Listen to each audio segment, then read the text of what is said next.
60e message d'enseignement spirituel.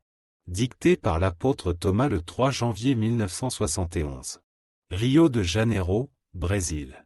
Les faits prévus dans les dernières années de ce siècle devraient marquer une phase de la plus grande importance historique dans la vie de cette petite planète. Ces événements ont été longuement préparés dans les laboratoires du monde spirituel, où sont étudiés et planifiés les événements liés à la vie terrestre. Ces dernières années du siècle devraient voir des événements importants à la surface de la planète, qui devraient entraîner un changement substantiel dans la topographie des différentes régions.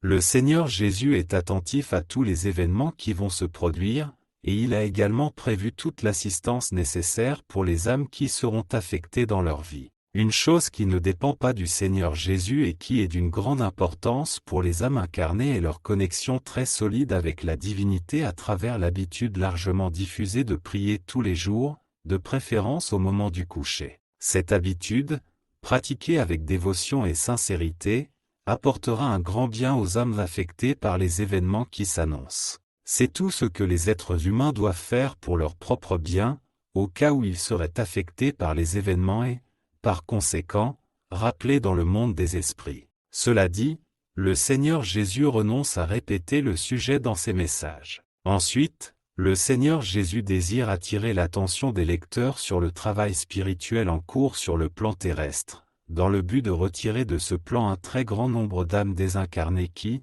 faute de la préparation nécessaire pendant qu'elles étaient dans le corps, n'ont pas pu atteindre leur plan spirituel respectif lorsqu'elles ont quitté le corps, et restent ici à en subir les conséquences.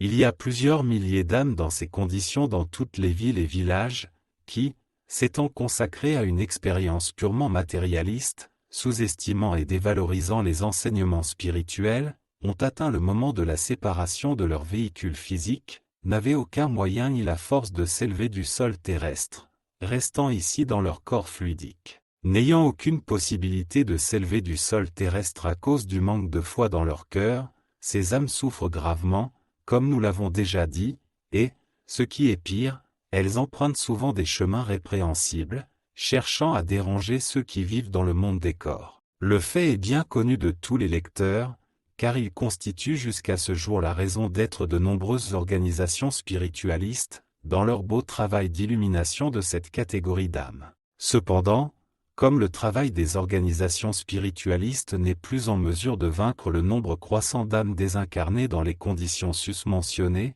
le Seigneur Jésus a déterminé l'organisation de nombreuses caravanes d'âmes qui ont commencé à rassembler les âmes désincarnées ici sur Terre et à les conduire à certains plans où elles sont éclairées. Avec cette pratique, deux avantages importants sont obtenus, à savoir le retrait des âmes désincarnées du sol terrestre, laissant les âmes incarnées dans la paix et la tranquillité, et la guidance et la clarification de ces âmes vers les plans auxquels elles appartiennent dans le monde spirituel. Bientôt, l'environnement terrestre sera complètement libéré des influences négatives des âmes désincarnées qui y sont restées, faisant ainsi disparaître un grand nombre d'inconvénients pour les âmes incarnées.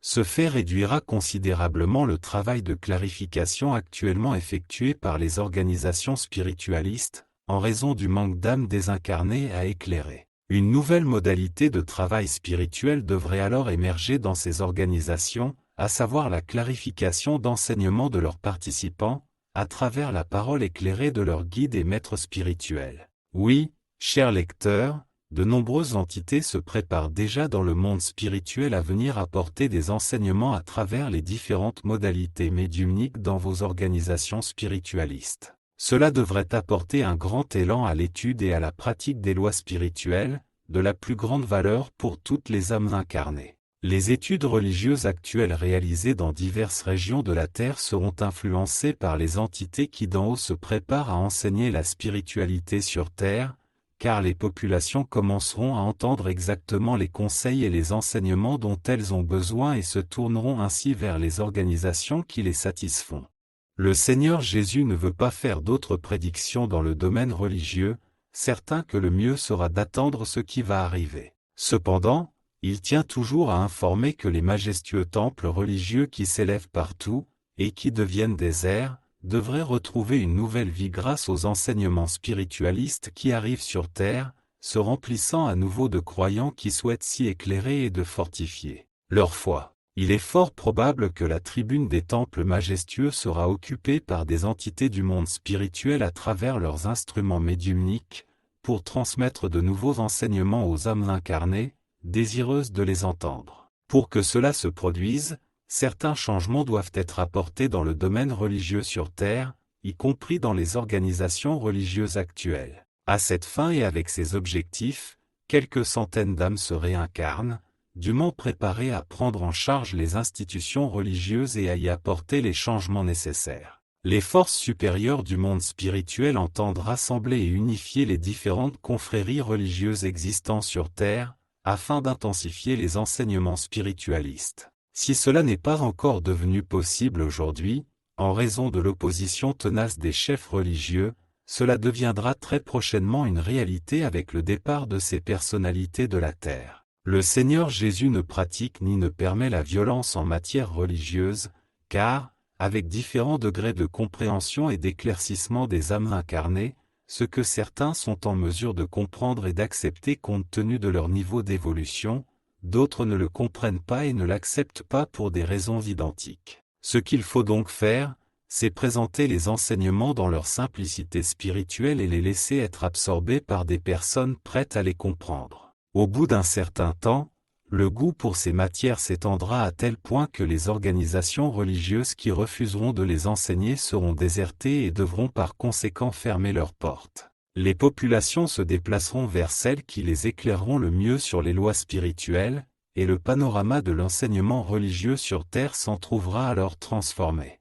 La catégorie d'âmes qui arrivent dans les foyers terrestres, possédant toutes déjà un certain niveau d'évolution, n'acceptera jamais le type d'enseignement religieux décrit il y a 2000 ans, lorsque le niveau d'évolution des âmes incarnées était différent. Il existe encore quelques préceptes en vigueur qui peuvent être considérés comme absolument inoffensifs et qu'il convient d'archiver. La soi-disant Sainte Communion, par exemple, ne représente rien dans le domaine de la spiritualité, où elle ne réalise aucune correspondance. Seul le sentiment de foi et d'onction avec lequel elle est reçue par le pénitent est sauvé, dans l'hypothèse qu'il a absorbé le corps et le sang de Jésus crucifié, ce qui n'est qu'une illusion. Au lieu du sacrifice de la communion, il faudrait apprendre au pénitent à méditer sur ce qui l'a amené à communier. S'il y a un manque de moralité dans ce cas, l'acte de communier ne lui a apporté aucun bénéfice, mais l'a plutôt amené à croire dans son cœur que tout avait été annulé par la communion.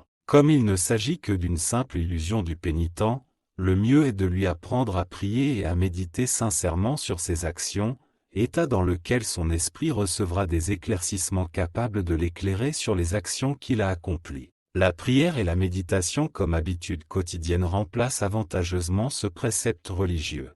Votre lien indispensable avec le Père Céleste ne dépend pas que du Seigneur Jésus. Considérons que ces messages doivent avoir la priorité comme instrument de salut. C'est aux âmes de déterminer les conditions de leur propre progrès. Les vérités ne sont pas inventées mais seulement vérifiées et perpétuées.